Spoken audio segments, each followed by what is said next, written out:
அஸ்ஸலாமு அலைக்கும் வரஹ்மத்துல்லாஹி வபரகாத்துஹு.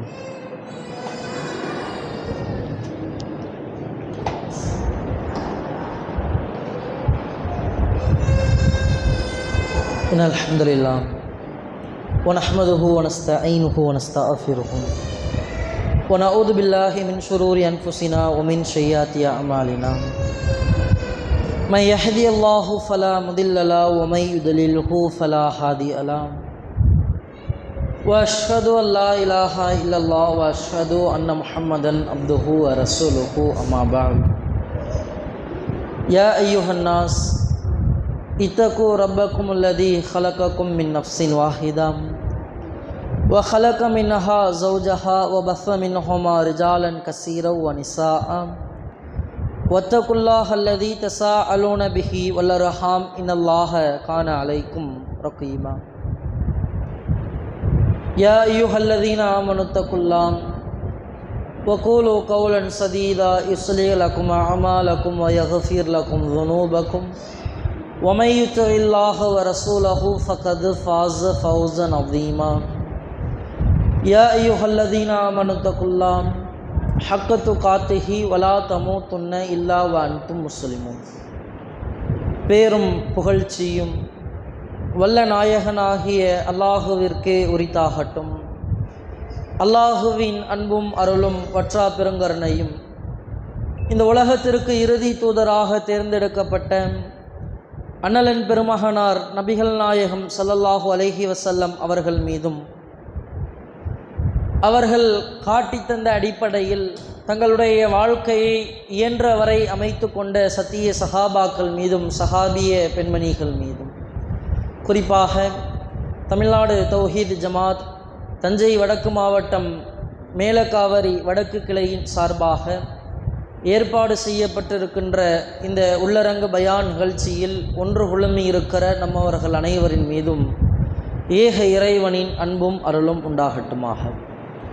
பேரன்பிற்கும் பெருமதிப்பிற்கும் உரிய எல்லாம் வல்ல ஏக இறைவனின் நல்லடியார்களே, மனிதர்களுடைய யதார்த்தமான பேச்சு நடையில் நாம் நல்ல மனிதர்களினுடைய நல்ல செயல்களை செய்பவர்களினுடைய செயல்முறைகளை வர்ணிக்கின்ற பொழுது எல்லா மனிதர்களும் இஸ்லாத்தை ஏற்றவர்களாக இருந்தாலும் சரி, இஸ்லாத்தை ஏற்காதவர்களாக இருந்தாலும், கடவுளே இல்லை என்று மறுப்பவர்களாக இருந்தாலும், எல்லா மனிதர்களும் ஒரு சொற்றொடரை நாம் பயன்படுத்துவோம். ஒரு மனிதர் ஒரு நல்ல காரியத்தை செய்கிறார், ஒரு ஏழைக்கு உதவி செய்கிறார், ஆக்சிடென்டான மனிதருக்கு உதவி செய்கிறார், அல்லது நல்ல பேச்சுக்களை பேசுகிறார் என்று சொன்னால் நாம் அவரை பார்த்து சொல்லுகின்ற வார்த்தை, அவருக்கு நல்ல மனசு பாய், நல்ல மனசுங்க, அவர் நல்ல உள்ளங்க, அவருக்கு அந்த உள்ளம் இருக்கிறதுனால தாங்க இப்படி செய்கிறாரு. அந்த உள்ளத்தை வைத்து, அவருடைய செயல்பாடுகளை வைத்து அவருடைய உள்ளத்தை நாம் தீர்மானிப்போம். ஒரு மனிதர் கெட்ட செயலை செய்கிறார், கெட்ட பேச்சுக்களை பேசுகிறார், அவரையும் நாம் வர்ணிப்போம். எப்படி வர்ணிப்போம்? அவன்லாம் மனுஷனா பாய், அவனுக்கு கொஞ்சமாச்சும் ஈவு இறக்கம் இருக்குதா, அவனுடைய உள்ளத்தில் எங்கேயாச்சும் ஈரம் இருக்குதா, கல் நெஞ்சுக்காரன் அப்படின்னு சொல்லுவோம். ஒரு மனிதனை நல்லவனாக நாம் வர்ணிப்பதாக இருந்தாலும் சரி, தீயவனாக வர்ணிப்பதாக இருந்தாலும் சரி, மனிதர்களுடைய உள்ளமான கல்வை வைத்து நாம் முடிவு செய்கிறோம். உள்ளம்தான் ஒரு மனிதனை நல்லவனாக செயல்படுத்தும், உள்ளம்தான் ஒரு மனிதனை தீயவனாக வழிநடத்தும். ஒரு உள்ளம் சரியாக இருந்துவிட்டால் அந்த மனிதன் நல்ல மனிதனாக இருப்பான் என்பதை எல்லா மனிதர்களும், உலகத்தில் உள்ள எல்லா நபர்களும் ஏற்றுக்கொண்ட உண்மை. அல்லாஹுவும் திருமறை குர்ஆனில் நமக்கு சொல்லி காண்பிக்கிறான். சூரத்து ஷம்ஸ் அந்த அத்தியாயத்தினுடைய 7வது வசனங்களில் இருந்து நீங்கள் பார்த்தீர்கள் என்றால், அல்லாஹு ஒவ்வொரு பொருளின் மீதும் சத்தியமிட்டு சொல்லி கொண்டு வருவான். வஷம்சி முஹாஹா, சூரியன் மீது சத்தியமாக, ஒவ்வொரு பொருளின் மீது சத்தியமாக சொல்லிக்கொண்டே வந்து இறைவன் சொல்லுவான், வ நஃப்ஸி வமா ஸவ்வாஹா, உள்ளத்தின் மீதும் அதை சீர்படுத்துபவன் மீதும் சத்தியமாக, வ நஃப்ஸி உள்ளத்தின் மீது சத்தியமாக, வ ஸவ்வாஹா அதை சீர்படுத்துபவன் மீது சத்தியமாக, ஃபஅல்ஹமஹா ஃபுஜூரஹா வ தக்வாஹா. அடுத்து இறைவன் சொல்லுகிறான் கத் அஃப்லஹ மன் ஸக்காஹா. ரொம்ப முக்கியமான வார்த்தை. இந்த பொருள்களின் மீதெல்லாம் சத்தியத்தை சொல்லிவிட்டு வந்து அல்லாஹ் சொல்லுகிறான் ஃபஅல்ஹமஹா ஃபுஜூரஹா வ தக்வாஹா. அதன் பாவத்தையும் நன்மையையும் அதற்கு உணர்த்தினான். உள்ளத்தின் மீது சத்தியமாக, அதை சீர்படுத்துவன் மீது சத்தியமாக அல்லாஹ் உள்ளத்திற்கு உணர்த்தினான். இது நன்மை, இது தீமை, இதை செய்தால் நற்காரியம், இதை செய்தால் தீய காரியம். உள்ளத்திற்கு அல்லாஹ் உணர்த்தினான். உணர்த்திவிட்டு அல்லாஹ் சொல்லுகிறான் கத் அஃப்லஹ மன் ஸக்காஹா. யார் அந்த உள்ளத்தை தூய்மைப்படுத்தி கொள்கிறாரோ அவர் வெற்றி பெற்று விட்டார். யார் அந்த உள்ளத்தை தூய்மையாக வைத்துக் கொள்கிறாரோ அவர் நாளை மறுமையில் சொர்க்கத்தில் நுழைவார். வகத் ஹாப மன் தஸ்ஸாஹா. யார் அதை மாசுபடுத்தி விட்டாரோ, யார் அதை சரியாக வளர்க்கவில்லையோ, உள்ளத்தை சரியாக பக்குவப்படுத்தவில்லையோ, வகத் ஹாப மன் தஸ்ஸாஹா, அவர் நாளை மறுமையில் தோல்வி அடைந்து விட்டார், நரகவாதி என்று அல்லாஹ் குறிப்பிட்டு காண்பிக்கிறான். அன்பிற்குரிய சகோதரர்களே, ரொம்ப முக்கியமான வசனம் இது. அல்லாஹ் உள்ளத்தை குறித்து ரத்தின சுருக்கமாக ரொம்ப அழகாக சொல்லிவிட்டான். உள்ளத்திற்கு நாம் நன்மை தீமை இரண்டையும் சொல்லி தந்திருக்கிறோம். இதை செய்தால் நற்காரியம், இதை செய்தால் பாவம், இதெல்லாம் நாம் உள்ளத்திற்கு சொல்லிக் கொடுத்திருக்கிறோம். இந்த உள்ளத்தை நீ பரிசுத்தமாக வைத்துக் கொண்டால், இந்த உள்ளத்தை நீ சரியாக வைத்துக் கொண்டால் நீ வெற்றி பெற்று விடுவாய். இந்த உள்ளத்தை மாசுபடுத்தினால், உள்ளத்தில் தேவையற்ற எண்ணங்கள் இருந்தால், உள்ளத்தில் கபடங்கள் இருந்தால் நீ தோல்வி அடைந்து விட்டாய், நரகத்திற்கு உன்னுடைய வாழ்க்கையை அமைத்து கொண்டாய் என்று அல்லாஹ் நமக்கு சொல்லி காண்பிக்கிறான். அதே மாதிரி சூரத்து ஷுஆராவினுடைய வசனத்தை நீங்கள் பார்த்தீர்கள் என்றால் அல்லாஹ் அதில் சொல்லி காண்பிப்பான். ரொம்ப அற்புதமான வசனம் அது. யௌம லா யன்ஃபவு மாலுன் வலா பனூன். மக்களே, அல்லாஹ் சொல்லுகிறான் யௌம லா யன்ஃபவு மாலுன், நாளை மறுமை நாளில் உங்களுடைய செல்வம் உங்களுக்கு எந்த பலனையும் தராது. வலா பனூன், உங்களுடைய குழந்தைகள் உங்களுக்கு எந்த பலனையும் தராது. உலகத்தில் கோடீஸ்வரனாக வாழ்ந்திருக்கலாம், பொருளாதாரத்தை வைத்து எவ்வளவோ காரியங்களை சாதித்திருக்கலாம், உலக அரசியல்வாதிகளை உங்களுடைய கைகளில் போட்டிருக்கலாம், உலகத்தில் பெரும் பெரும் மதிப்புகளை சம்பாத்தியங்களை நீங்கள் பெற்றிருக்கலாம்.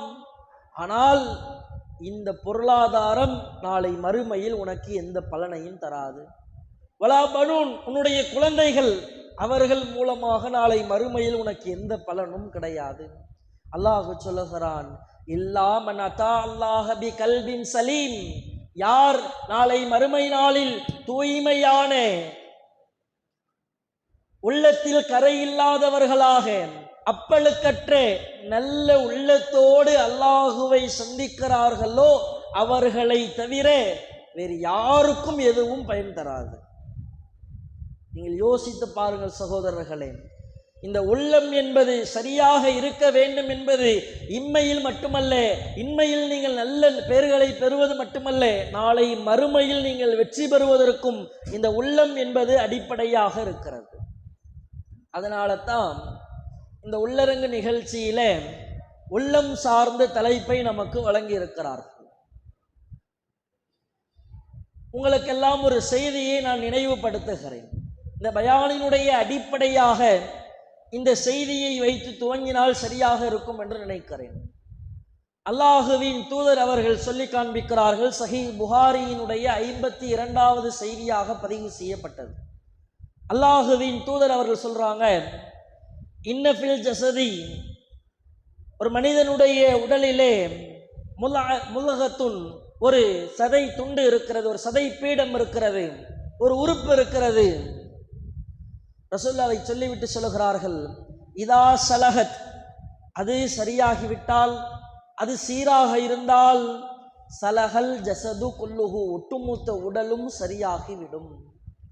இதா ஃபஸதத், அது சீர்குலைந்து விட்டால், சரி இல்லாமல் போகிவிட்டால், ஃபஸத ஜஸதுல் குல்லுஹு, ஒட்டுமொத்த உடலும் சரியில்லாமல் போகிவிடுகிறது. ஜஸதல் ஒட்டுமொத்தமாக எல்லா உடம்புல இருக்கிற அந்த ஒரு சதை துண்டு தான் சரியில்லாமல் போகும். அப்படி சரியில்லாமல் போனது ஒட்டுமொத்த உடலையும் ஃபஸதல் ஜஸது குல்லுஹு, ஒட்டுமொத்தமாக எல்லாவற்றையும் சீர்குலைத்து விடும். அல்லாஹுவின் தூதர் சொல்லிவிட்டேன். கடைசியாக ரசூல் ஸல்லல்லாஹு அலைஹி வஸல்லம் அந்த உடல், அந்த உறுப்பு எது தெரியுமா, உடலில் உள்ள அந்த ஒற்றை துண்டு எது தெரியுமா, மக்களுக்கு விளக்குகிறார்கள். அலா, மக்களை அறிந்து கொள்ளுங்கள், அது என்ன தெரியுமா, வஹியல் கல்பு, அதுதான் உங்களுடைய உள்ளம். உங்கள் உள்ளம் சரியாக இருந்தால், உங்கள் உள்ளம் சீராக இருந்தால், உன்னுடைய ஒட்டுமொத்த உடலும் உன்னுடைய பார்வையில், நீ பேசக்கூடிய பேச்சில், நீ கேட்கக்கூடிய வார்த்தைகளில், உன்னுடைய கைகள் செய்யக்கூடிய வேலைகளில், உன்னுடைய கால்கள் எடுத்து வைக்கக்கூடிய நடைகளில், எல்லாவற்றிலையும் உங்களுடைய உடல் முழுவதுமாக சீராக இருக்கும். அந்த உள்ளம் சீர்குலைந்து விட்டால் தவறானதை பார்ப்பீர்கள், தவறாக யோசிப்பீர்கள், தவறான சிந்தனைகள் வரும், தவறான பேச்சுக்கள் வரும், தவறானவற்றை கேட்பதற்கு ஆர்வம் காட்டுவீர்கள். உள்ளம் சீர்குலைந்தால் ஒட்டுமொத்த உடலும் சீர்குலைந்து விடும் என்று அல்லாஹுவின் தூதர் சொல்லுகிறார்கள். இன்னைக்கு உண்மை யதார்த்தம் இதுதான். இன்றைக்கு தௌஹீத்வாதிகள் என்று நாம் நம்மை அடையாளப்படுத்துகிறோம். நீங்கள் யோசித்து பாருங்கள் அன்பிற்குரிய சகோதரர்களே, அல்லாஹுவிற்கு நாம் இணை கற்பிக்க மாட்டோம். தர்காவினுடைய வாசலில் கூட போய் நாம் நிற்க மாட்டோம். இணை வைப்பினுடைய சாயல் நம்முடைய வாழ்க்கையில் இருக்காது. ஆனால் ஒவ்வொரு நபர்களும் உங்களுடைய தனிப்பட்ட வாழ்க்கையை நீங்கள் யோசித்து பாருங்கள். தனிப்பட்ட வாழ்க்கையில் நான் எப்படி இருக்கிறேன்? ஒரு பள்ளிவாசலில், ஒரு ஜமாத்தார்கள் மத்தியில், ஒரு முஹல்லாவில் என்னோடு பழகுகிற 4 நபர்கள் என்னை சாலிகான நபர்கள் என்று சொல்லலாம். பாய் ரொம்ப நல்லவருங்க, எவ்வளோ உதவி செய்கிறாரு, கரெக்டா தொழுகைக்கு வந்துருவாரு, ஜமாத்னா டானுன்னு வந்து நிற்பாரு, அவரை மாதிரி இருக்க முடியுமா, என்ன மாதிரி ஒரு இபாதத்துசாலி. பல நபர்கள் உங்களை புகழலாம். உங்களை பற்றி உங்களுக்கு தெரியும். உங்களுடைய உள்ளம் எதை சொல்லுகிறது? நீங்கள் எதற்காக ஒரு காரியத்தை செய்கிறீர்கள்? நீங்கள் எதற்காக பாவத்தில் இருந்து விலகி இருக்கிறீர்கள்? உண்மையில் அல்லாஹுவிற்கு பயந்தா? உண்மையில் இதை செய்தால் அல்லாஹ் நரகத்தில் போடுவான் என்ற எண்ணத்திலா? தொழுகின்ற தொழுகை உண்மையில் அல்லாஹ்விடத்தில் நன்மையை எதிர்பார்த்தா? உங்களுடைய ஒவ்வொரு செயல்பாடுகளையும் நீங்கள் யோசித்து பாருங்கள். ஏன்னா சைத்தானுடைய மிகப்பெரிய ஆயுதம் எது தெரியுமாங்க? இந்த உள்ளம் தாங்க. நம்முடைய உள்ளத்தில் தவறான சிந்தனைகளைத்தான் போடுவான். இதை தாண்டி அவனால் வேறு எதையுமே செய்ய முடியாது. உங்களை அடிக்க முடியுமா? உங்கள் மீது அமர்ந்து உங்களை ஆட்டி படைக்க முடியுமா? அவனால் அதிகபட்சமாக செய்ய முடிந்ததெல்லாம் உங்களுடைய உள்ளத்தில் தவறான எண்ணத்தை போடுவது. அந்த ஒரு காரியம்தான் ஒட்டுமொத்தமாக உங்களுடைய குடும்ப வாழ்க்கையாக இருக்கட்டும், சமுதாய வாழ்க்கையாக இருக்கட்டும், பள்ளிவாசலில் நீங்கள் செயல்படுகின்ற முறையாக இருக்கட்டும், மற்ற நபர்களிடத்தில் நீங்கள் பேசக்கூடிய பேச்சுக்களாக இருக்கட்டும், உங்களுடைய மறுமை வாழ்க்கையாக இருக்கட்டும், உலக வாழ்க்கையாக இருக்கட்டும், எல்லாவற்றையும் அந்த உள்ளத்தில் போடுகின்ற எண்ணத்தின் மூலமாக ஒட்டுமொத்தமாக எல்லாவற்றையும் சீர்குலைத்து விடுகிறார். உதாரணத்திற்கு பாருங்களேன், மனிதனுடைய உள்ளம்தான் அடிப்படை எல்லாவற்றுக்கும் காரணம் என்பதை புரிந்து கொள்ளுங்கள். ஒரு பயான் நிகழ்ச்சி, நீங்கள் அறிவிப்பு செய்கிறீர்கள். இந்த பயானுக்கு என்ன அறிவிப்பு செஞ்சீங்க? என்னைக்கு அறிவிப்பு செஞ்சீங்க? 4 நாள் இருக்குமா? ரொட்டீனா ஒரு வார காலம் அறிவிப்பு செய்கிறோம். நம்ம மேலக்காவரியில் எத்தனை மக்கள் இருப்பார்கள்? இந்த முஹல்லாவில் குறைந்தபட்சம் ஒரு 500 நபர்கள் இருக்க மாட்டார்களா? குறைந்தபட்சம் 500 பேர் இருப்பாங்க. நீங்க இதே அறிவிப்பை ஒரு மணி நேரத்திற்கு முன்பாக மகரீப் தொழுகைக்கு பின்னாடி பயான் என்று நீங்கள் அறிவிப்பு செய்ய வேண்டாம். இந்த பள்ளிவாசலுக்கு ஒரு சினிமா நடிகர் வருகிறார் அப்படின்னு ஒரு அறிவிப்பு செய்யுங்க. ஒரு அரை மணி நேரத்திற்கு முன்னாடி ஒரு சினிமா நடிகை வருகிறாள் அறிவிப்பு செய்யுங்க. நம்ம ஊர்ல இல்லாதவெல்லாம் பள்ளிவாசலுக்கு வருவோம். ஏன்? மனிதனுடைய உள்ளம் நன்மையை காட்டிலும் தீமைக்குத்தான் அதிகம் தூண்டுகிறது. தீமையில ரொம்ப இலகுவாக போய் விழுந்துருவான். நன்மையான காரியத்துல நீங்க என்னத்தான் மூச்சை போட்டாலும் சரி, அவனை பிடிச்சி இழுத்துட்டு வர்றது கஷ்டம். அதனால தான் அல்லாஹ் குர்ஆன்ல சொல்றான், யா அய்யுஹல்லதீன ஆமனு, நம்பிக்கை கொண்ட மனிதர்களே, யா அய்யுஹல்லதீன ஆமனு, நம்பிக்கை கொண்ட மனிதர்களே, அலைக்கும் அன்ஃபுஸக்கும், உங்களை நீங்கள் யோசித்து பாருங்கள். உன்னை பத்தி நீ யோசிச்சு பாருப்பா. லா யதுர்ருக்கும் அல்லல்ல இதா ஹததைத்தும், நீ சரியாக இருந்து விட்டால், உன்னுடைய உள்ளத்தை நீ சீர்படுத்தி விட்டால், உன்னிடத்தில் இருக்கிற தவறுகளை குறைகளை நீ உணர்ந்து விட்டால், லா யதுர்ருக்கும் அல்லல்ல இதா ஹததைத்தும், உன்னை எவனால் வழி கெடுக்க முடியும்? உன்கிட்ட என்ன இருக்குதுன்னு பார். உன்னுடைய உள்ளம் எப்படி இருக்கிறது? உன்னுடைய உள்ளம் எதை ஏவுகிறது? நீ எதை செய்கிறாய்? உள்ளத்தில் உறுதியாக இருக்கிறாயா? ஷைத்தான் நம்மை வழிகெடுப்பதற்கு ரொம்ப இலகுவாக பயன்படுத்துகிற ஒரு காரியம்தான் இந்த உள்ளம். அதனால தான் ரசூலுல்லாஹ் சொன்ன அந்த ஒற்றை வார்த்தை, அந்த உள்ளம் சரியாகிவிட்டால் எல்லாமே சரியாகிவிடும். அந்த உள்ளம் சீர்குலைந்து விட்டால் எதுவுமே சரி வராது, எல்லாமே சீர்குலைந்து விடும். நம்முடைய இபாதத்திலிருந்து பேச்சுக்களிலிருந்து எல்லாமே போயிடும். நான் ஒவ்வொரு காரியமாக சொல்லுகிறேன். உள்ளம் சரியாக இருந்தால் நாம் எப்படி இருப்போம், உள்ளம் சரியில்லை என்றால் நாம் எப்படி இருப்போம், ஒவ்வொரு காரியமாக உங்களுக்கு நான் சொல்லுகிறேன். நீங்கள் உதாரணமாக அபூ ஜந்தல் ரலியல்லாஹு அன்ஹு அவர்கள் தெரியுமா? மனிதனுடைய உள்ளம் ஒவ்வொரு இடத்திலேயும் எப்படி ஏவும் என்பதை நீங்கள் யோசித்து பாருங்கள். அபூ ஜந்தல் ரலியல்லாஹு அன்ஹு அவருடைய வாழ்க்கை வரலாற்றை நீங்கள் படித்து பார்ப்பீர்களே ஆனால், இஸ்லாமிய வரலாற்றில் ஹுதைபியா உடன்படிக்கை என்பது ரொம்ப ரொம்ப முக்கியமான உடன்படிக்கைங்க. ஹுதைபியா ஒப்பந்தம் கேள்விப்பட்டிருக்கிறீங்களா? ரமலானில் எல்லாம் உங்களுக்கு பேசியிருப்பார்கள். நபிகள் நாயகம் வரலாறு மற்ற மற்ற பயான்களில் உங்களுக்கு சொல்லி இருப்பார்கள். அதுல ஹுதைபியா உடன்படிக்கை, அதுல என்ன உடன்படிக்கை போடப்படுகிறது? மக்கா காஃபிர்களுக்கும் ரசூல் ஸல்லல்லாஹு அலைஹி வஸல்லம் அவர்களுக்கும் முஸ்லீம்களுக்கும் போடப்பட்ட ஒப்பந்தம் என்ன? நீங்க ஹஜ்ஜுக்காக வந்தீங்கன்னா, இங்கே காபாவை தவாப் செய்வதற்காக வந்தீங்கன்னா அதிகபட்சம் 3 நாள் தான் தங்கணும், 3 நாளைக்கு மேலே தங்கக்கூடாது. ரசூலுல்லாஹ் ஒத்துக்கிட்டாங்க. சரி ஓகே. வரும்போது ஆயுதங்கள் எதையும் எடுத்துட்டு வரக்கூடாது. சரி ஓகே. அடுத்து போடுகிறார் ஒரு ஒப்பந்தம். அதே மாதிரி மக்காவாசிகளில் யாராவது இஸ்லாத்தை ஏற்று மதீனாவிற்கு வருவார்களே ஆனால் நீங்க திருப்பி அனுப்பிடணும், மதீனால வச்சுக்க கூடாது. முஸ்லிம்களுக்கு மத்தியில் ஒரு பெரிய சலசலப்பு. உமர் ரலியல்லாஹு அன்ஹு, அபூபக்கர் ரலியல்லாஹு அன்ஹு கடுமையான சலசலப்பு. அல்லாஹ்வின் தூதரை அது எப்படி ஏற்றுக்கொள்ள முடியும்? நம்மை ஏற்றுக்கொண்டு ஒருவன் வருகிறான், அவரிடத்தில் நாம் ஒப்படைத்தால் அவர்கள் சித்திரவதை செய்வார்கள், நாம் எப்படி ஏற்றுக்கொள்ள முடியும்?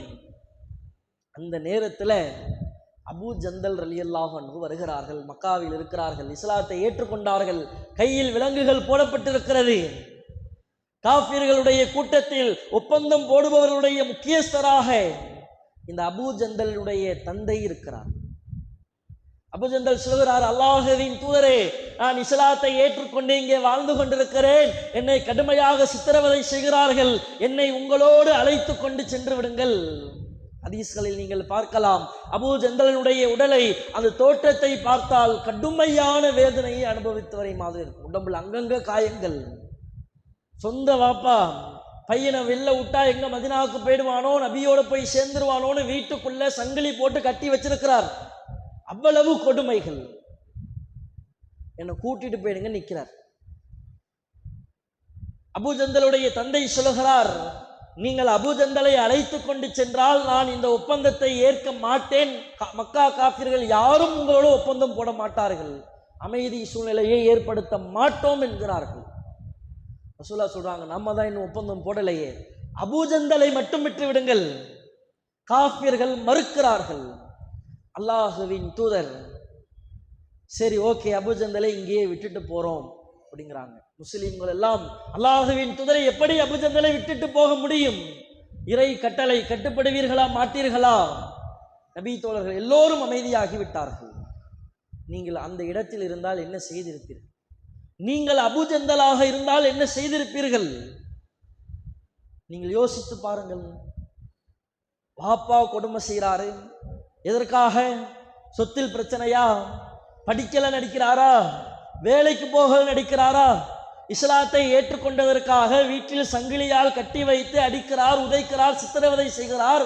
எந்த நபியை ஏற்றுக்கொண்டோமோ அந்த நபி தன்னை அழைத்து கொண்டு போக மாட்டேன் என்று மறுக்கிறார் என்கின்ற போது மார்க்கமா வேணாம் போங்கப்பான்னு தூக்கி போட்டு போயிருக்கணும்.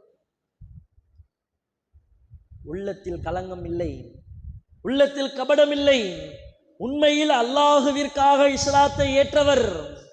அந்த சூழ்நிலையில் கூட இஸ்லாத்தின் மீதோ நபிகள் நாயகம் ஸல்லல்லாஹு அலைஹி வஸல்லம் அவர்கள் மீதோ எந்த விதமான வருத்தமும் தெரிவிக்கவில்லை. அந்த இடத்தில் நீங்கள் இருந்தால் என்ன செய்திருப்பீர்கள்? சாதாரணமாக நம்முடைய நடைமுறையை பாருங்கள். யதார்த்தமாக ஒரு மனிதர் ஒரு பேச்சு, பள்ளிவாசலுக்கு வருவோம், பள்ளிவாசல தொழும் பொழுது யாரோ ஒரு நபர் ஏதோ ஒரு வார்த்தையை சொல்லியிருப்பார், அல்லது நிர்வாகி ரொம்ப கடுமையாக பேசியிருப்பார், அல்லது பயான்ல யதார்த்தமா ஒரு மனிதரை பற்றி பேசியிருப்பாங்க.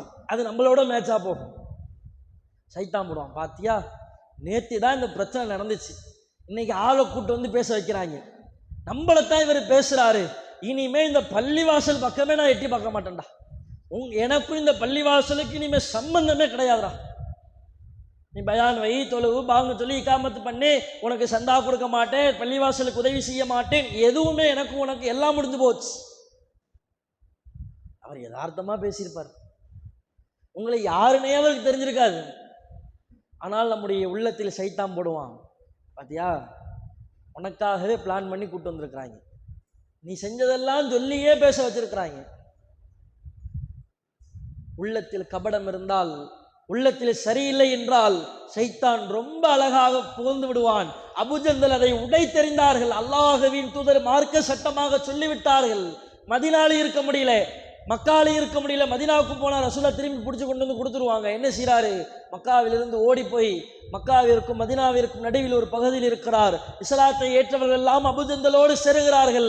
மக்கா வாசிகளுடைய வணிக கூட்டத்தின் மீது தாக்குதல் நடத்துகிறார்கள். அந்த பக்கமா யாரும் உணவுப் பொருள் எடுத்துட்டு போக முடியல.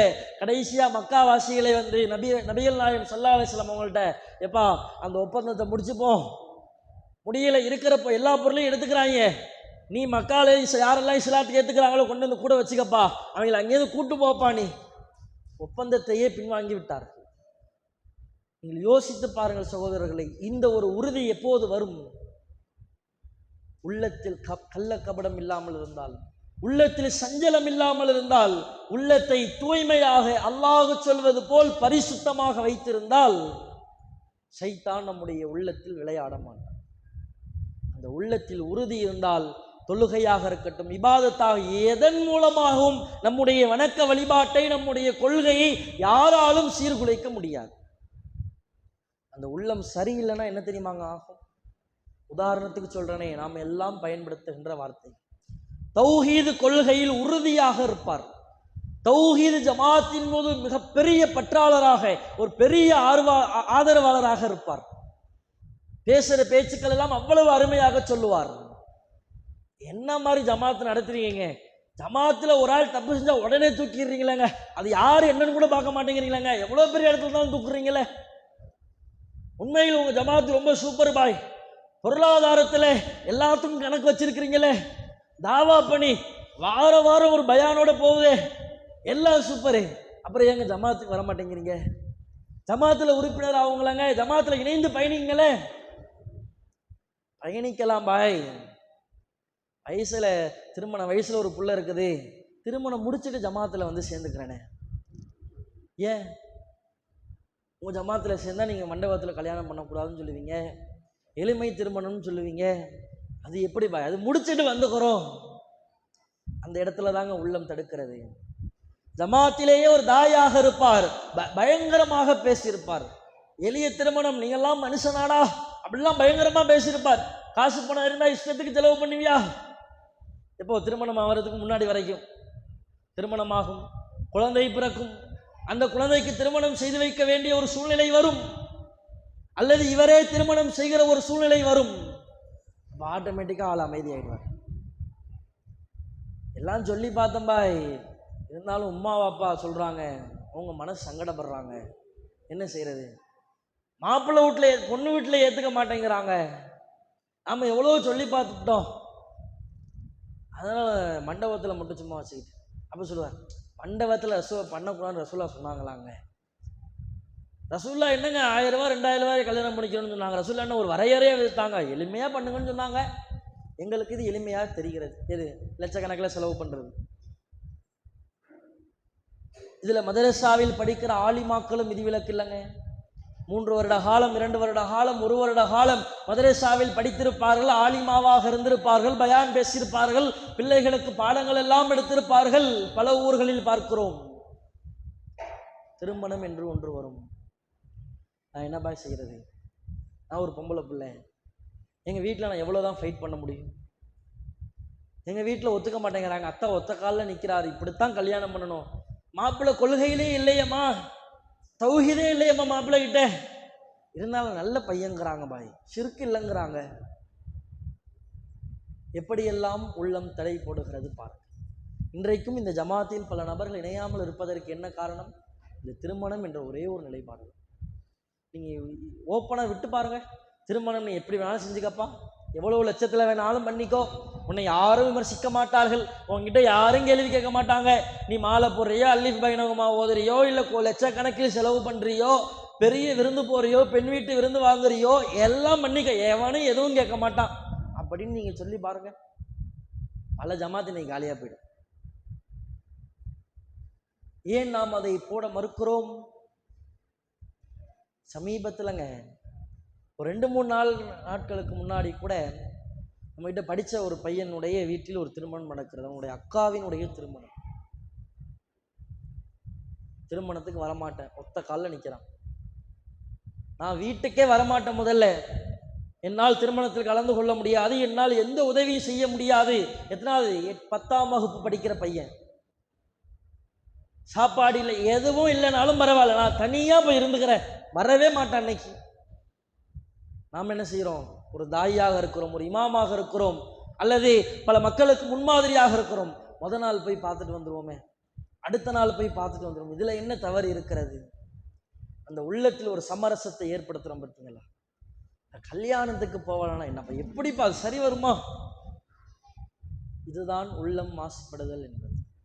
இதுதான் உள்ளம் பரிசுத்தம் இல்லாமல் போவது என்பது. சைத்தான் அப்படிதான் சொல்லுவான். ரசூலுல்லாஹ் ரொம்ப அழகாக சொல்லி கொடுத்தாங்க. சைத்தான் எப்படி திரும்ப உங்களை வழி கெடுப்பான்?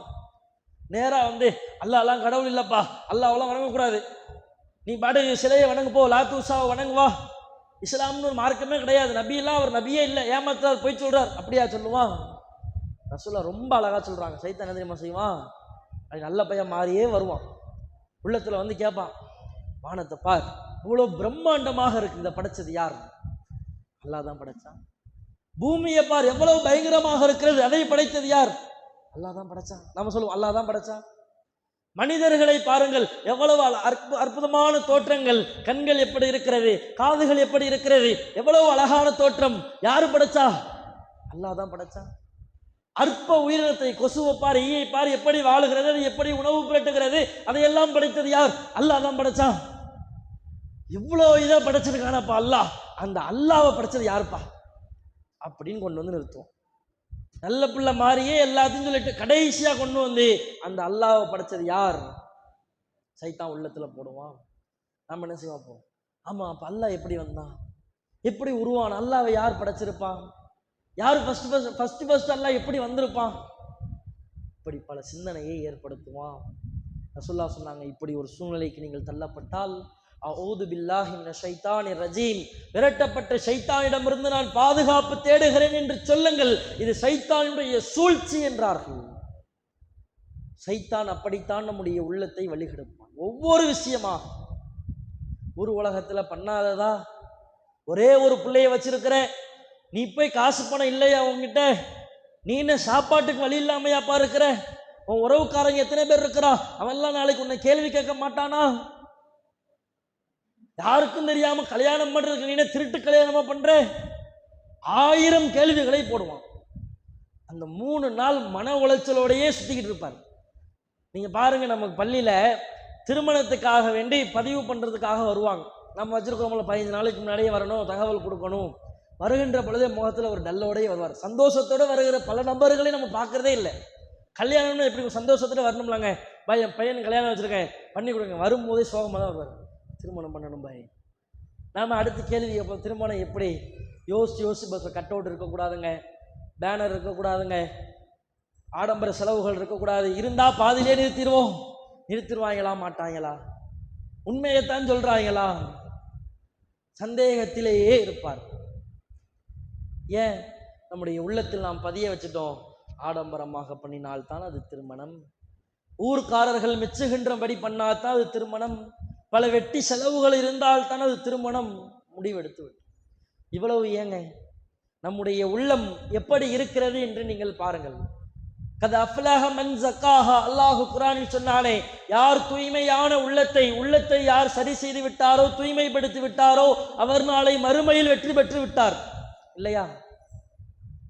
இங்க வந்திருக்கிற நபர்களில் ஏராளமான நபர்கள் நம்முடைய வீடுகளில் நாடகம் பார்ப்பவர்களாக இருப்போம், சினிமா படம் பார்ப்பவர்களாக இருப்போம், பாடல்கள் கேட்பவர்களாக இருப்போம். தப்புன்னு தெரியாதா? தெரியும்.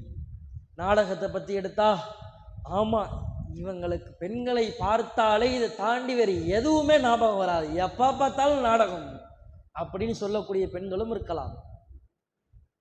நீங்க பாருங்க, திரும்ப திரும்ப நாடகத்தை பற்றி சொன்னாலும், திரைப்படம் பார்ப்பதை பற்றி சொன்னாலும், இசை பாடல்களை கேட்பதை பற்றி சொன்னாலும் விலகி இருக்கிறோமா? இன்னும் சொல்ல போனா, இந்த நாடகங்கள் சினிமா படம்லாம் தாண்டிடுச்சு. இப்போ என்ன தெரியுமா? ரீல்ஸ், இன்ஸ்டாகிராம், ஃபேஸ்புக்கு, யூடியூப்பு, இந்த ஃபோனில் ஆப்ஸ்னு ஒரு அப்ளிகேஷன் இருக்குங்க. அதில் போய் நீங்கள் பார்த்தீங்கன்னா, ஒவ்வொரு ஆப்பையும் நீங்கள் எவ்வளோ மணி நேரம் யூஸ் பண்ணியிருக்கீங்கன்னு அந்த டைமர் பார்க்கலாம். அந்த டைமிங் காட்டும். உங்கள் ஃபோனில் நீங்கள் போய் பாருங்கள், ஒவ்வொரு ஆப்பையும் நீங்கள் எவ்வளோ நேரம் யூஸ் பண்ணியிருக்கீங்கன்ட்டு. யூடியூப் ஃபஸ்ட்டு இடத்துல வந்து நிற்கும், இல்லை இன்ஸ்டாகிராம் ஃபஸ்ட்டு இடத்துல வந்து நிற்கும். 4 மணி நேரம், 6 மணி நேரம், 7 மணி நேரம். என்னத்தை பார்த்தீங்க அதில்? குரானா, பயானா, இஸ்லாம் குறித்த ஹதீஸ்களையா? என்னத்தை பார்த்தீங்க?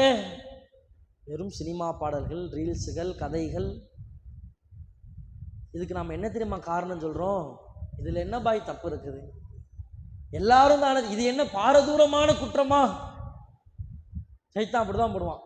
நாடகம் பார்க்குற, நீ என்ன விபச்சாரமாப்பா செய்கிற, நீ என்ன மதுவாப்பா அருந்துற, நீ என்ன வட்டி காப்பா வாங்குற, இசைதானப்பா கேட்குற, இதனால் யாருக்கு என்ன பாதிப்பு? எல்லாம் பண்றது தானே. உள்ளத்தில் சைத்தான் போடக்கூடிய எண்ணம் போய் விழுந்து விடுக்கணும். சமீபத்தில் இந்த மதரசாவினுடைய ஆரம்ப நிகழ்ச்சியிலங்க, மதரசா பசங்களுக்கு நாம் வந்து தூங்குவதின் ஒழுக்கங்கள்னு ஒரு கிளாஸ் எடுக்கிறோங்க. அப்படி கிளாஸ் எடுக்கும்போது நாம் சொல்கிறோம், இசாக்கு அப்புறம் ரசூல்லா வெட்டி பேச்சில் ஈடுபட மாட்டாங்கப்பா, போய் தூங்கிடுவாங்க, நீங்களும் போய் தூங்கிடணும். அவர் ஒரு பையன் தான், அஜரத்து 5 மணிக்கு வரோம், மதரசாவுக்கு அனுப்பி விட்றாங்க.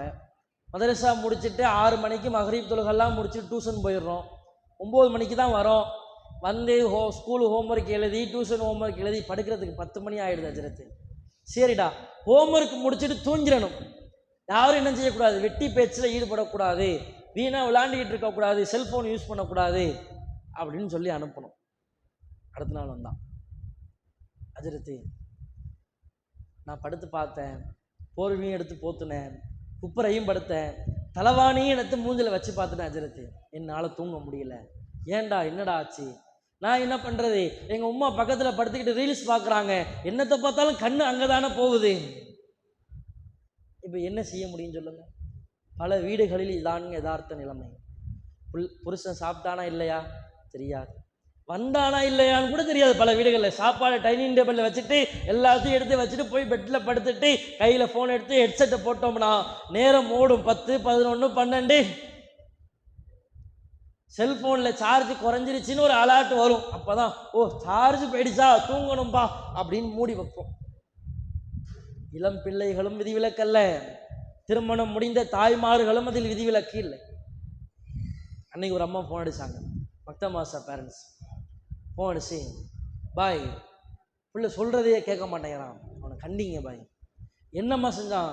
நானும் குச்சி இடத்துல அடித்து பார்த்துட்டேன், எல்லாமே சொல்லி பார்த்துட்டேன் பாய், படிடான்னு சொன்னா போய் உட்காந்து படிக்க மாட்டேங்கிறான், என் கூட உட்காந்து நாடகம் பார்த்துட்டு இருக்கிறான், அவனை என்ன செய்யறதுண்ணா? இப்போ நான் என்ன செய்யறது? என் கூட வந்து நாடகம் உட்காந்து 8வது படிக்கிற பையன், ஆம்பளை பையன். பல வீடுகளில் இதாங்க நிலைமை. என்ன தெரியுமா காரணம்? தப்புன்னு தெரியும். நீங்கள் வேணா பாருங்கள், நல்லா நீங்கள் நோட் பண்ணி பாருங்கள். உங்கள் வீட்டுக்கு ஒரு பள்ளிவாசல் இமாம் வராருங்க, அல்லது ஒரு கிளை நிர்வாகி வராருங்க, என்னங்க செய்வீங்க? உங்கள் வீட்டில் சினிமா படம் ஓடுதுங்க, முதல் வேலையாக ரிமோட் எடுத்து டிவி ஆஃப் பண்ணும் இல்லையா? ஏன்? அவர் பார்த்துட்டா தப்பாக நினச்சிடுவார்ல. நாம் ஒரு ஆலிமா, நாம் பள்ளிவாசல் தொழுவ போகிறோம், பயானுக்கெல்லாம் போறோம், நம்ம வீட்டுல நாடகம் ஒண்ணா, நாளைக்கு இதையே கண்டென்ட்டா வச்சுவீங்க பேசிடுவாங்களே. சாதாரண அற்பத்திலும் அற்பமான மனிதன் மீது வருகிறது பயம். ஒரு நாடகம் பார்க்கின்ற பொழுது, ஒரு சினிமா படம் பார்க்கின்ற பொழுது, ஒரு பாடல்கள் கேட்கின்ற போது, அப்போ வரல இறைவன் பார்க்கிறானே, அல்லாஹ்வினுடைய பார்வை என் மீது இருக்கிறதே. இதுதாங்க தூய்மை இல்லாத உள்ளம். தூய்மை இல்லாத உள்ளத்துக்கான அடையாளம் இதுதாங்க. எல்லா சூழ்நிலையிலையும் அல்லாஹ் என்னை பார்க்கிறான் என்ற உணர்வு எப்பொழுதும் உங்களுடைய உள்ளத்தில் ஆணித்தரமாக பதிந்து விடுகிறதோ, உங்களுடைய உள்ளம் பரிசுத்தமாகி விட்டது. மாயிஸ் பின் மாலிக் ரலியல்லாஹு அன்ஹு, நாமெல்லாம் பல ஹதீஸ்களில் கேள்விப்பட்டிருப்போம், பல பயான்ல உங்களுக்கு சொல்லி இருப்பாங்க. அல்லாஹ் தடுத்த விபச்சாரம் என்ற ஒரு குற்றத்தை செய்து விடுகிறார். பொது வெளியில் சொல்லுவதற்கு தயங்குவோம் இல்லையா? அந்த வார்த்தையை கூட சொல்ல தயங்குவோம். நபி தோழர்கள் இருக்கிறார்கள், ரசூல் ஸல்லல்லாஹு அலைஹி வஸல்லம் இருக்கிறார்கள். மாயிஸ் பின் மாலிக் ரலியல்லாஹு அன்ஹு என்று நாம் சொல்லுகிறோம், நபி தோழர் என்று நாம் சொல்லுகிறோம். அந்த நபி தோழர் எல்லா மக்களும் சூழ்ந்திருக்கின்ற பொழுது அல்லாஹுவின் தூதரிடத்தில் வந்து, அல்லாஹுவின் தூதரே, யா நபி அல்லாஹ், தஹர்னி, என்னை நீங்கள் தூய்மைப்படுத்துங்கள். ரசூலுல்லாஹ் சொல்றாங்க, ஃபர்ஜி ஃபஸ்தஃபிருல்லாஹ், திரும்பி போப்பா, அல்லாஹ்ட்ட போய் பாவ மன்னிப்பு கேட்டுக்காப்பா, போப்பா. போறாரு, திரும்பி வருகிறார். யா நபி அல்லாஹ் தஹர்னி, அல்லாஹுவின் தூதரே, என்னை நீங்கள் தூய்மைப்படுத்துங்கள். ரசூலுல்லாஹ் திரும்ப சொல்றாங்க, போ, அல்லாஹ்ட்ட பாவ மன்னிப்பு கேட்டுக்காப்பா, போப்பா. போயிருக்கலாம். மூன்றாவது முறை வருகிறார், மூன்றாவது முறையும் சொல்லுகிறார். மூன்றாவது முறையும் நபிகள் நாயகம் ஸல்லல்லாஹு அலைஹி வஸல்லம் சொல்றாங்க, திரும்பி போப்பா, அல்லாஹ்ட்ட பாவ மன்னிப்பு கேளுப்பா. போயிருக்கலாம். அவருக்கும் அல்லாஹ்வுக்கும் அறிந்திருக்கும். இன்றைக்கு உங்களுக்கும் எனக்கும் சரி, உங்களுடைய தனிமை வாழ்க்கை உங்களுக்கு தெரியும், என்னுடைய தனிமை வாழ்க்கை எனக்கு தெரியும். நான் செய்கிற தவறுகளை அல்லாஹ் உங்களிடத்தில் மறைத்திருக்கலாம். நீங்கள் செய்கிற தவறுகளை அல்லாஹ் இந்த சமுதாயத்திலிருந்து மறைத்திருக்கலாம். மாயிஸ் பின் மாலிக் செய்த தவறையும் அல்லாஹ் மறைத்தான், யாருக்கும் தெரியாது, அவர் வெளிப்படுத்துகின்ற வரை. மறுபடியும் அல்லாஹுவின் தூதரை, என்னை தூய்மைப்படுத்துங்கள். எதிலிருந்து உன்னை தூய்மைப்படுத்தணும்? ஜினா, விபச்சாரம் செய்து விட்டேன். ரசூலுல்லாஹ் திரும்ப கேட்குறாங்க. ரசூலுல்லாஹ் நபி தோழர்கிட்ட சொல்றாங்க, அவர் என்னப்பா மது இது பிடிச்சி வந்திருக்காராப்பா, போய் மோந்து பாருங்கப்பா, வாட வருதான்னு பாருங்கப்பா. நபி தோழர்கள் பார்த்துட்டு சொல்றாங்க, இல்லை ரசூலுல்லாஹ் ஆள் தெளிவாக தான் பேசுறாரு, அவருக்கு எதுவும் புத்தி எதுவும் கெட்டுருச்சாப்பா? இல்லை ரசூலுல்லாஹ் ஆள் நல்ல சுயநினைவோடத்தான் இருக்கிறாரு. கல்லடி தண்டனை நிறைவேற்றப்படுகிறது. நீங்கள் யோசித்து பாருங்கள், ஏன் இந்த நிலைமை தெரியுமா? அதே மாதிரி இன்னொரு பெண்மணி, ஹாமிதியா குலத்தை சேர்ந்தவர்கள், ஒரு பெண்மணி, ஒரு ஆண் வந்து சொன்னார், ஓகே. ஒரு பெண்மணி வந்து சொல்லுகிறார், அல்லாஹுவின் தூதரே, நான் விபச்சாரம் செய்து விட்டேன். ரசூலுல்லாஹ் திரும்ப போமா, பாவ மன்னிப்பு கேளுமாங்கிறாங்க. மாயிஸ் பின் மாலிக் சொன்ன மாதிரி எனக்கு சொல்லலான்னு பார்க்குறீங்களா? ரசூலுல்லாஹ், எனக்கு நீங்கள் கல்லடி தண்டனை கொடுங்கள். வயிற்றுல குழந்தை இருக்கிறது.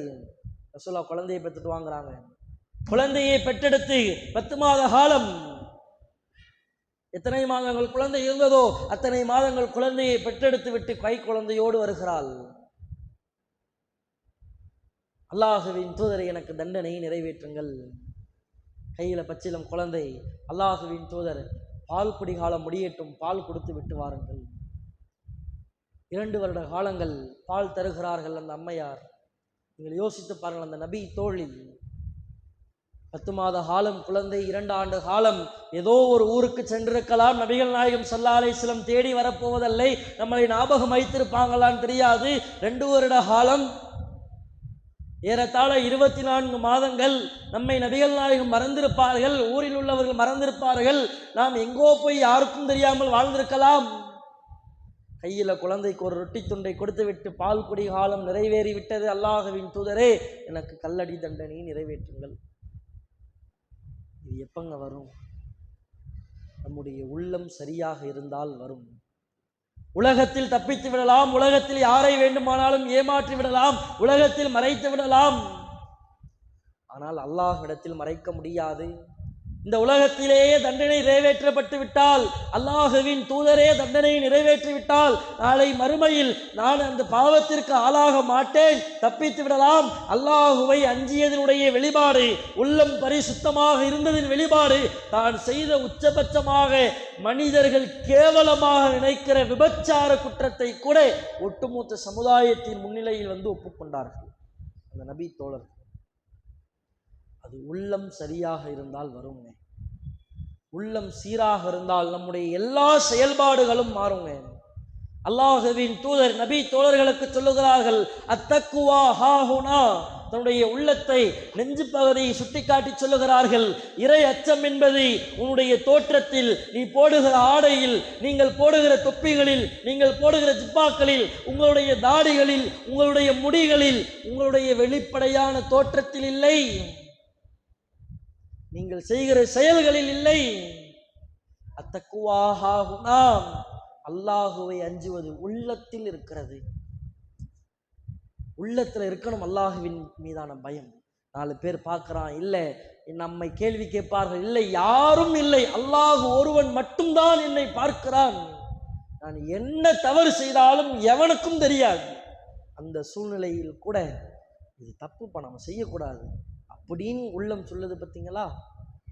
அதுதான் உண்மையில் உங்களுடைய உள்ளத்தை நீங்கள் பரிசுத்தப்படுத்தும். அதுதான் உங்களுடைய உள்ளத்தை நீங்கள் அழகாக பரிசுத்தமாக வைத்துக் கொள்வது. இன்றைக்கு நம்மில் பல நபர்கள் அதை செய்ய தவறுகிறோம். உலக ஆசைகளின் பக்கம் நம்முடைய உள்ளங்கள் கவரப்படுகிறது. அழகான நற்குணங்கள் இன்றைக்கு பல தௌஹீத்வாதிகளிடத்தில் குறைஞ்சிருச்சுங்க. நீங்கள் எல்லாம் பாருங்க, நம்ம நினைக்கிறோம் ஒரு பயான் பேசுறதுனால, அல்லது ஒரு தெருமுனை கூட்டமோ பொதுக்கூட்டமோ மாநாடோ அல்லது பிரம்மாண்டமாக பயான்கள் பேசுவதால் சாறை சாறையாக மக்கள் தௌஹீதை நோக்கி வந்து விடுவார்கள். இதெல்லாம் ஒரு காரணிகள். தௌஹீதுக்கு மக்கள் எப்ப தெரியுமா வருவாங்க?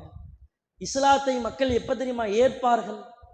நீங்க இஸ்லாத்தை ஏற்ற நபர்களிடத்திலெல்லாம் கேட்டு பாருங்கள், 100க்கு 90% மக்கள் பயானை கேட்டு நாங்கள் வந்தோம் அப்படி சொல்ல மாட்டாங்க. எங்கள் வீட்டுக்கு பக்கத்தில் ஒரு பாய் இருக்கிறாருங்க, அவர் இந்த மாதிரி செஞ்சாருங்க, யாரும் இப்படி செய்ய மாட்டாருங்க, அவர் ஏன் இப்படி செஞ்சார், இஸ்லாம் சொல்லுச்சு அதனால வந்தேன். உங்களுடைய செயல்பாடுகள் தான் மக்களை இஸ்லாத்தின் பக்கம் அழைத்து வரும். ரசூலுல்லாஹ் பிரச்சாரம் பண்ணாங்களாங்க, என்னங்க சொன்னாங்க? சஃபா மலையின் மீது ஏறி நின்று 1 மணி நேரம் மக்களுக்கு உபதேசம் சொன்னார்களா? பயான் பேசினாங்களா? ரசூலுல்லாஹ் முதல் வார்த்தையாக பதிய வைத்தார்கள், தன்னுடைய வாழ்க்கையை எடுத்து பதிய வைத்தார்கள். மக்களே, இங்கே மலைக்கு பின்னாடி ஒரு பெரிய குதிரைப்படை உங்களோடு போர் செய்ய போறாங்க அப்படின்னு நான் சொன்னா நம்புவீங்களா? நான் சொல்லுகிறேன், முகம்மது சொல்லுகிறேன், நம்புவீர்களா? மக்கள் சொன்னாங்க, நம்புவோம், உங்ககிட்ட நாங்கள் எந்த குறையும் பார்த்தது இல்லையப்பா, நீங்கள் பொய் பேச மாட்டீங்க, ஏமாற்ற மாட்டீங்க, திருட மாட்டீங்க, மோசடி செய்ய மாட்டீர்கள், அவ்வளவு நற்குணத்திற்கு சொந்தக்காரர், நீங்கள் சொன்னால் நம்புவோம். அல்லாஹுவின் தூதர் முதல் பிரச்சாரமாக தன்னுடைய வாழ்க்கையை முன்னெடுத்து வைத்தார்கள். பல நபர்கள் இஸ்லாத்தின் பக்கம் வருவதற்கு அதுவும் மிக முக்கியமான காரணியாக இருந்தது. இஸ்லாத்தை ஏற்காதவர்கள் கூட, எதிர்த்தவர்கள் கூட நபிகள் நாயகம் ஸல்லல்லாஹு அலைஹி வஸல்லம் அவர்கள் மீது ஒரு பெரும் கண்ணியத்தை வைத்திருந்தார்கள். அவருடைய வாழ்க்கை முறை அப்படி இருந்தது. அந்த வாழ்க்கை முறை எப்படிங்க வந்துச்சு? இன்னக லஅலா குலுகின் அதீம், நபியே நீர் மகத்தான நற்குணத்தில் இருக்கிறீர். அந்த நற்குணம்னா என்ன, எங்கே இருந்து வந்துச்சு? ரசூல் ஸல்லல்லாஹு அலைஹி வஸல்லம் உள்ளம் பரிசுத்தமாக இருந்துச்சு. ரசூலுல்லாஹ் உள்ளத்தை தூய்மையாக வைத்திருந்தார்கள். யார் மீதும் எந்த விதமான காழ்ப்புணர்ச்சியும் இல்லை, யார் மீதும் எந்த விதமான ஈகோவும் இல்லை. தான் பெரிய மனிதன், நான் உயர்ந்தவன், மீது எல்லா நபர்களும் தாழ்ந்தவர்கள், எனக்குத்தான் எல்லாம் தெரியும், நான் தான் ஜீனியஸ், கீழே இருக்கிறவன் எல்லாம் முட்டாப்பையன், அப்படி எந்த எண்ணமும் கிடையாதுங்க. சிம்பிளா ஒரு உதாரணம் சொல்லட்டுமாங்க? ரசூலுல்லாஹ் கடை வீதியில் தன்னுடைய தோழர்களோடு நடந்து வருகிறார்கள். ஒரு கிராமவாசி, ரசூலுல்லாஹ் ஒரு ஜனாதிபதி, அவருக்காக உயிரை தருவதற்கு எத்தனையோ தோழர்கள் இருக்கிறார்கள். ரசூலுல்லாஹ் ஒரு போர்வையை போத்திக்கிட்டு நடந்து வரும்போது அங்கேருந்து ஒரு கிராமவாசி ரசூலுல்லாஹ்வுடைய போர்வையை பிடித்து இழுக்கிறார். ரசூலுல்லாஹ்வுடைய போர்வையை பிடித்து இழுத்தது அந்த கம்பளி போர்வையினுடைய அச்சு ரசூல்லாவுடைய தோல் புஜங்களில் அப்படியே பதிந்து விட்டது. இன்னொரு செய்தியில் அல்லாஹ்வின் தூதரை பிடித்து இழுக்கிறார். ரசூல்லா முற்செடிகளில் விழுந்துட்டாங்க. ரசூல்லா முள்செடி கீழேயே விழுந்துட்டாங்க. அவர் கேட்கிறாரு, நபியே எனக்கு தர வேண்டிய பொருளாதாரத்தை தாங்க. கடன் கேட்கல, ஜகாத்து கேட்கிறார், உதவி தொகையை கேட்கிறார். நீங்க எனக்கு நிதி உதவி செய்யுங்க. நாம் என்ன செய்திருப்போம்? ஜும்மா தொழுகைக்கு வரீங்க, ஜும்மா தொழுகையில் வெளியில பொருளாதாரம் கேட்கிறவங்க இருப்பாங்கல்ல, ஜும்மா தொழுகை முடிச்சுட்டு போறீங்க, போகும்போது உங்க கையை பிடிச்சி இழுத்து பாய் காசு போட்டு போங்க பாய்ன்னு சொல்றாங்க. என்ன செய்வீங்க? உடனே முகம் மாறும். கேட்கறது காசு, அது உனக்கு இவ்வளவு தெனாவட்ட, இவ்வளவு திமுறா, கையை பிடிச்சி இழுப்பியா, நீ சட்டையை பிடிச்சி இழுப்பியா? உடனே நிர்வாகிகளை கூப்பிட்டு சொல்லுவோம், இவங்கெல்லாம் நீங்க உள்ள விடாதீங்க, மக்களுக்கு எவ்வளவு டிஸ்டர்பன்ஸா இருக்கு, கையிலேயே பிடிச்சிருக்கிறான், சட்டையை பிடிச்சிருக்கிறான். முகத்தில் கோபத்தை காட்டுவோம், திட்டுவோம், கேவலமாக பேசுவோம். ரசூல்லாவை முள்செடியில தள்ளி விடுறாங்க. ஒரு நாட்டினுடைய ஜனாதிபதிங்க. ரசூல்லா சிம்பிளா சொன்னாங்க, அவருக்கு நிதி தொகையை எடுத்து கொடுங்க. ஒரு கடுமையும் காட்டலங்க, முகத்துல கொஞ்சம் கூட அந்த வெறுப்புணர்வு வரலங்க. சில நபர்களை எல்லாம் பார்க்கலாம், கோபம் வரும், அப்படியே அதை அடக்கிக் கொள்வார்கள். அந்த துளி கோபம் கூட ரசூல்லாவுக்கு வரலங்க. இதுதான் ரசூல்லாவினுடைய நற்குணம். ரசூல்லா யோசிச்சாங்க, ரசூல்லா நினைத்தார்கள். அப்புறம் சாதாரண நம்மள மாதிரி அவரும் மனுஷன், ஏழ்மையில் இருக்கிறார், பொருளாதாரம் கேட்கிறாரு, எப்படி கேட்கணும்னு தெரியல, கிராமவாசி. ரசூல்லாவை பார்த்து பேசுறதுக்கு ஒரு மனிதர் நடுங்குகிறார். நமக்கெல்லாம் இருக்கும்ல, பாய் ஒரு அறிவிப்பு செய்யுங்க பாய் அப்படின்னா, மைக்கு முன்னாடி வந்து நின்னோம்னா கைகள் தனியாக, கால்கள் தனியாக, இப்படி ஒரு நடுக்கம், பதற்றம் வரும்ல. அந்த மாதிரி ரசூல்லா கிட்ட பேசுவதற்கு அவருக்கு ஒரு பதற்றம். ரசூல்லா சொல்றாங்க, ஏன்பா பதட்டப்படுறேன், ஏன் இவ்வளவு பதட்டம், ஏன் வார்த்தைகள் தடுமாற்றம்? நானும் சாதாரண மனுஷன்தான், காய்ஞ்ச இறைச்சி துண்டுகளை சாப்பிட்ட பெண்மணிக்கு பிறந்தவன் தான் நான், என்கிட்ட பேசுறதுக்கு ஏன் உனக்கு இவ்வளவு தடுமாற்றம்? சாதாரண மனுஷன் தான்ப்பா. ரசூல்லா பேச சொன்னாங்க. ஒரு சபையில வந்து உட்கார்ந்துருந்தா ரசூலுல்லா யாருன்னு கண்டுபிடிக்க முடியாதுங்க. ரசூலுல்லாவை பார்க்காத ஒரு நபர் வந்தாருன்னா இவர் தான் முஹம்மது சொல்லவே முடியாது.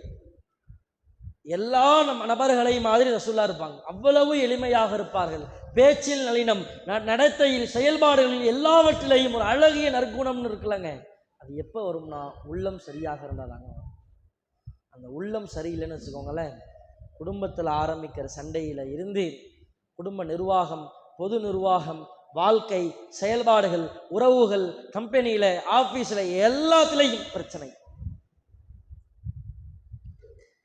கோபம் வந்துருச்சுன்னா பாருங்க, நம்ம இன்னைக்கு எப்படி பேசுறோம். தௌஹீத்வாதிகள்லாம் அதுல விதிவிலக்கே இல்லைங்க. தௌஹீது ஷிர்க்கிலிருந்து வந்திருக்கிறோம், அவ்வளவுதான். ரெண்டு பேருக்கு மத்தியில சண்டை, சர்வ சாதாரணமாக கெட்ட வார்த்தை, கோபத்தில்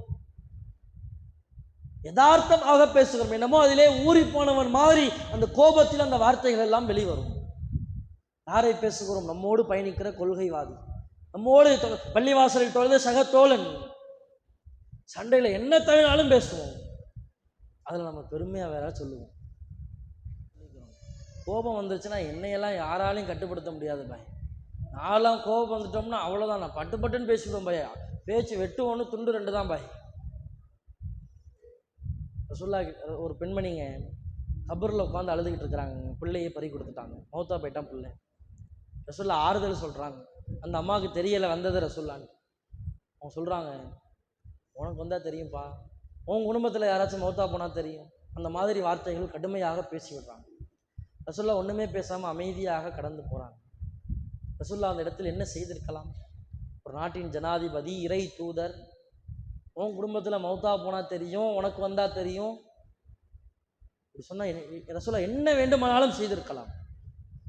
ரசூல்லா அழகாக கடந்து போகிறாங்க. அந்த அம்மாட்ட சொல்கிறாங்க, வந்தது ரசூல்லாப்பா, நீ பாட்டுக்கு இப்படி பேசிவிட்டீங்களே. நேராக அல்லாஹ்வின் தூதரிடத்தில் மன்னிப்பு கேட்பதற்காக சொல்கிறாங்க.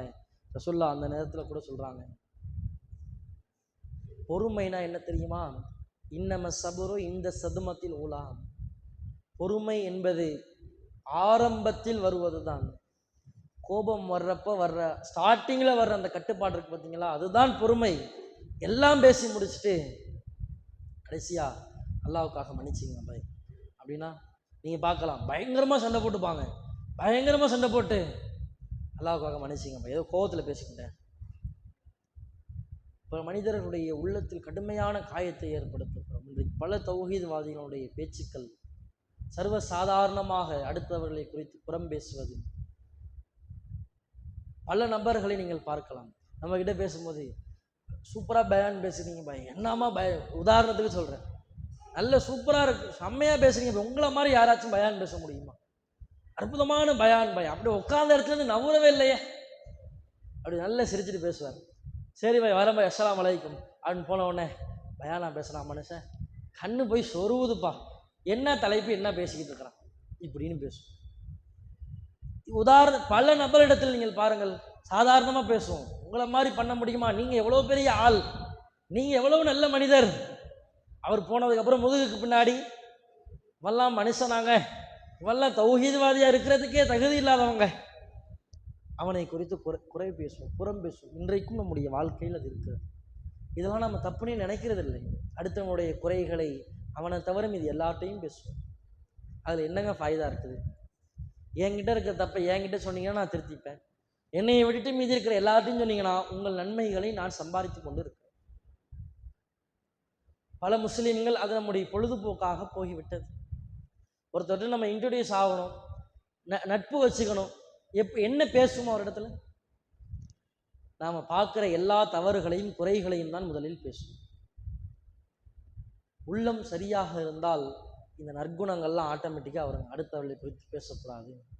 எல்லாரிடத்திலையும் உண்மையாக இருக்கும், நயவஞ்சகத்தனம் நம்ம இடத்தில் இருக்கக்கூடாது. இன்னும் சொல்ல போனால் குடும்பத்தில் சண்டை வர்றதுக்கு கூட முக்கியமான காரணம் என்ன தெரியுமாங்க? இந்த உள்ளத்தில் தூய்மை இல்லாமல் போனது தாங்க. இந்த ஈகோ அப்படிங்கிற ஒரு உணர்வு இருக்கு பார்த்தீங்களா, அது ஆண்களுக்கும் பெண்களுக்கும் ரொம்ப அதிகமாகவே இருக்குங்க. அதனால தான் ரசூலுல்லாஹ் அது துளி அளவு கூட தன்னுடைய உள்ளத்தில் வைத்துக் கொள்ளவில்லை. எவ்வளவு பெரிய இடத்தில் இருந்தாலும் ரசூலுல்லாஹ் கிட்ட ஈகோ என்ற அந்த உணர்வு கிடையவே கிடையாது, துளி அளவு கூட கிடையாது.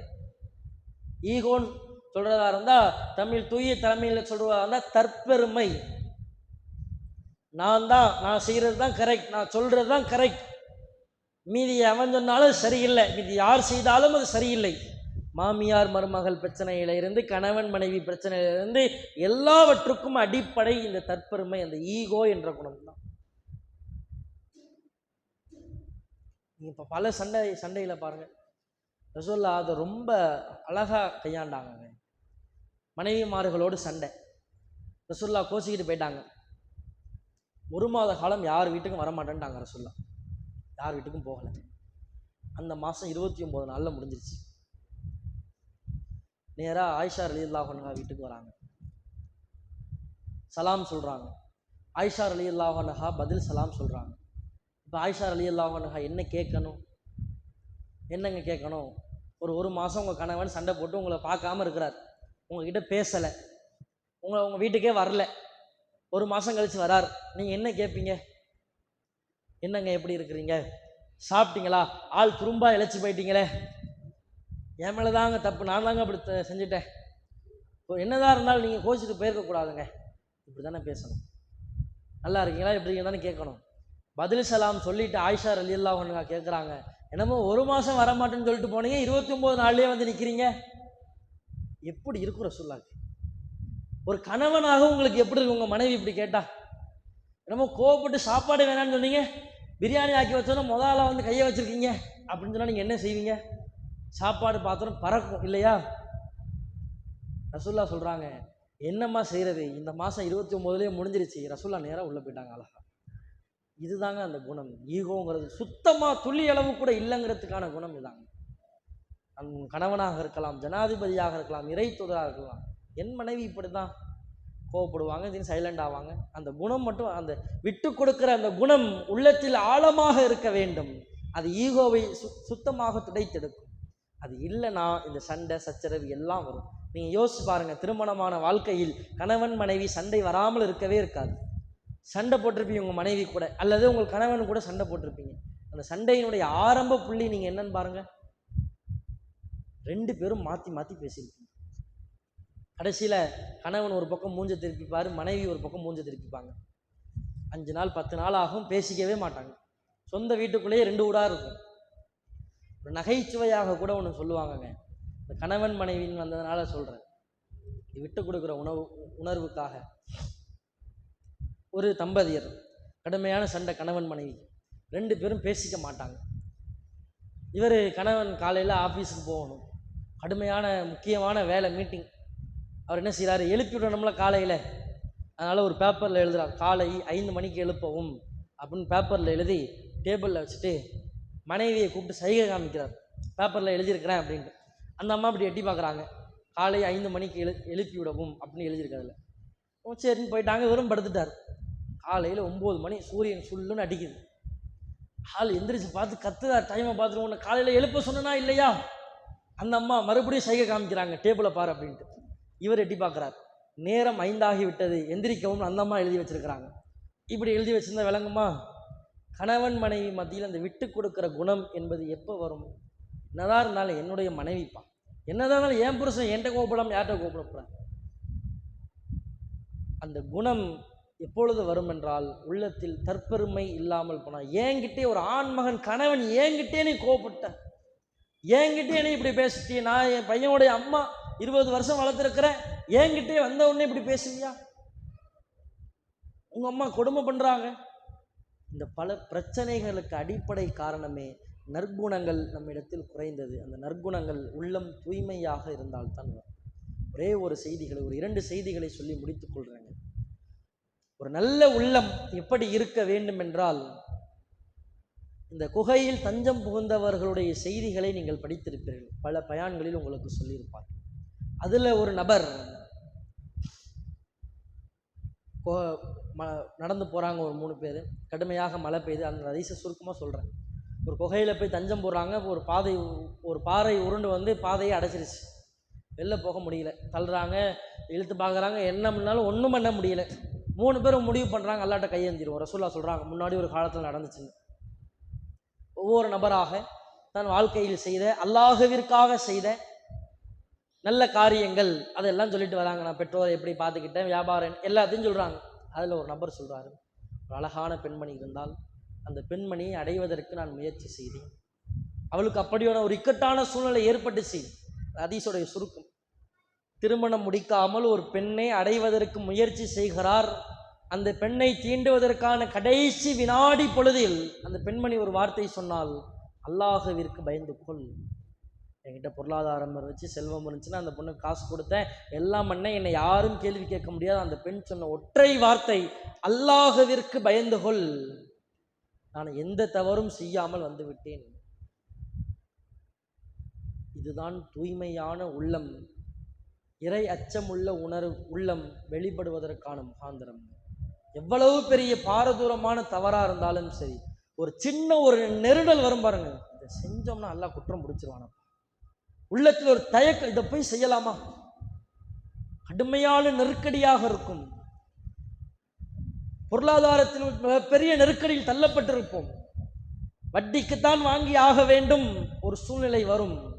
எல்லாரும் சொல்லுவான், அதெல்லாம் ஒன்றும் பிரச்சனை இல்லைப்பா, நீ இஎம்ஐல வாங்கிக்கோ, ப்ராசஸிங் ஃபீஸு தான், அதெல்லாம் ஒன்றும் கிடையாது, எல்லாம் பண்றான், எல்லாரும் சொல்லுவாங்க. ஒரு அழுத்தம் வரும்.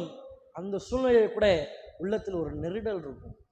நாம போய் எப்படா இஎம்ஐ வாங்குறது, நாம போய் எப்படா வட்டி வாங்குறது?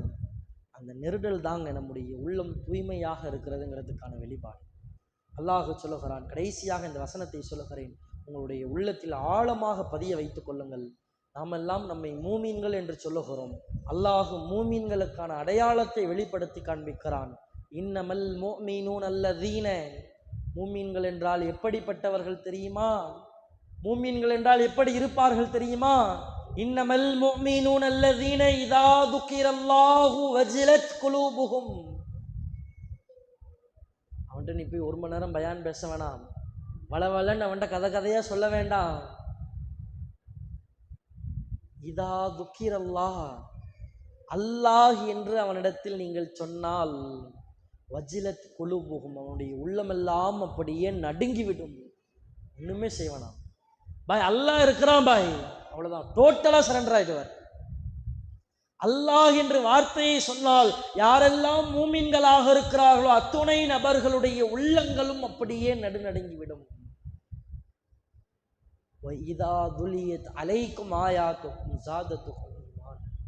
இறை வசனங்களை நீங்கள் அவர்களுக்கு மத்தியில் ஓதி காண்பித்தால், இறை உபதேசங்களை அவர்களுக்கு மத்தியில் நீங்கள் ஓதி காண்பித்தால் அவர்களுடைய இறையச்சம் பல மடங்கு அதிகரிக்கும். இதுதான் மூமின்கள் என்று அல்லாஹ் சொல்லுகிறான்.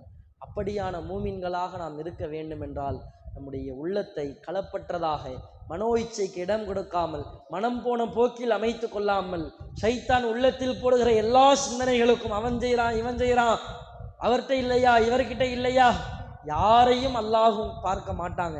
நீங்க செஞ்சதுக்கு தாங்க அல்லாஹ் கேள்வி கேட்பான். நாளைக்கு மறுமையில போய் அவர் செஞ்சார், இவர் செஞ்சார், அவர் சொன்னார், யாரையும் நீங்கள் கை காட்ட முடியாது.